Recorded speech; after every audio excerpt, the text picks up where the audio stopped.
முத்துநகரம்னு ஒரு அழகான நாடு. எப்பவும் பசுமையா செல்வச் செழிப்பா இருந்த நாடது.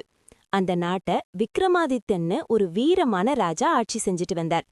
அவர் ரொம்ப நல்லவர், மக்களுக்கு எந்த கஷ்டமும் வராம பாத்துக்கிட்டார்.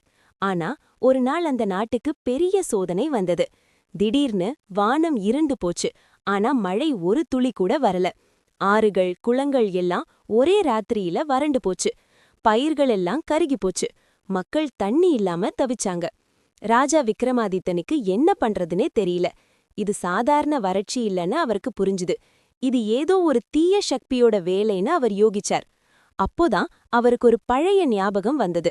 அந்த நாட்டின் எல்லையில ஒரு அடர்ந்த காட்டுக்கு நடுவுல ஒரு குகை இருந்தது. அங்க பல வருஷமா ஒரு வயதான மாயாஜால மந்திரவாதி வாழ்ந்துட்டு வந்தார். அவர் பேரு காலபைரவன். அவரை பார்க்க யாருமே பயத்துல போக மாட்டாங்க. ஆனா தம் மக்களை காப்பாத்த ராஜா ஒரு முடிவெடுத்தார். தனியாக குதிரையில ஏறி அந்த இருண்ட காட்டுக்குள்ள போனார். காடு ரொம்ப பயங்கரமா இருந்தது. விசித்திரமான சத்தங்கள் கேட்டது. கடைசியா அந்த மந்திரவாதியின் குகையை கண்டுபிடிச்சார் ராஜா. குகைக்குள்ள ஒரு பெரிய நெருப்பு எரிஞ்சிட்டு இருந்தது. அதுக்கு முன்னாடி நீண்ட தாடியுடன் கண்களில் ஒளியுடன் மந்திரவாதி காலபைரவன் அமர்ந்திருந்தார். ராஜா உள்ள நுழைஞ்சதும் மந்திரவாதி நிமிர்ந்து பார்த்தார். வா ராஜாவே, நீ வருவேன்னு எனக்கு தெரியும் அப்படின்னு கனத்த குரல்ல சொன்னார். ராஜா நடந்தது எல்லாம் சொன்னார்.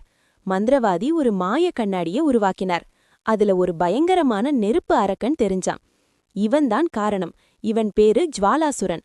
உன் நாட்டு மேல சாபம் கொடுத்திருக்கான்னு மந்திரவாதி சொன்னார். என் மக்களை காப்பாட்ட நான் என்ன செய்யணும்னு ராஜா கேட்டார். வீரம் மட்டும் பத்தாது ராஜாவே, என் மாயாஜாலமும் வேணும்னு மந்திரவாதி சிரிச்சார். 2 பேரும் அந்த அரக்கனை தேடி கிளம்பினாங்க. ஒரு எரிமலைக்கு பக்கத்துல அந்த அரக்கன் இருந்தான். சண்டை ஆரம்பமானது. மந்திரவாதி தன் மந்திரக்கோலை சுழற்றினார். மின்னல் வெட்டியது. அரக்கன் நெருப்பை கக்கினான். ராஜா தன்னோட வாளை உருவி நெருப்புக்கு நடுவுல புகுந்து சண்டை போட்டார். மந்திரவாதி ஒரு பெரிய பனிப்பாறையை உருவாக்கி அரக்கன் மேல வீசினார். அரக்கன் நிலை குலைந்த அந்த நொடியில் ராஜா பாய்ந்து சென்று அரக்கனை வீழ்த்தினார். அரக்கன் அலறிக்கிட்டே சாம்பலானான். அடுத்த நொடியே வானத்துல இருந்து சில்லுன்னு காத்து வீச ஆரம்பிச்சது. பெரிய இடியோட மழை கொட்ட ஆரம்பிச்சது. பல மாசமா வறண்டு கிடந்த பூமி குளிர்ந்தது. ராஜா விக்ரமாதித்தன் மந்திரவாதி காலபைரவனுக்கு நன்றி சொன்னார். வீரமும் விவேகமும் மாயாஜாலமும் சேர்ந்தா எதையும் சாதிக்கலாம்னு ராஜா புரிஞ்சுக்கிட்டார். ராஜா நாடு திரும்பினார்.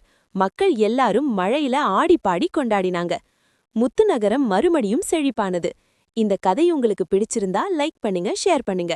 இது போன்ற இன்னும் பல சுவாரஸ்யமான கதைகளுக்கு நம்ம சேனலை சப்ஸ்கிரைப் பண்ணுங்க.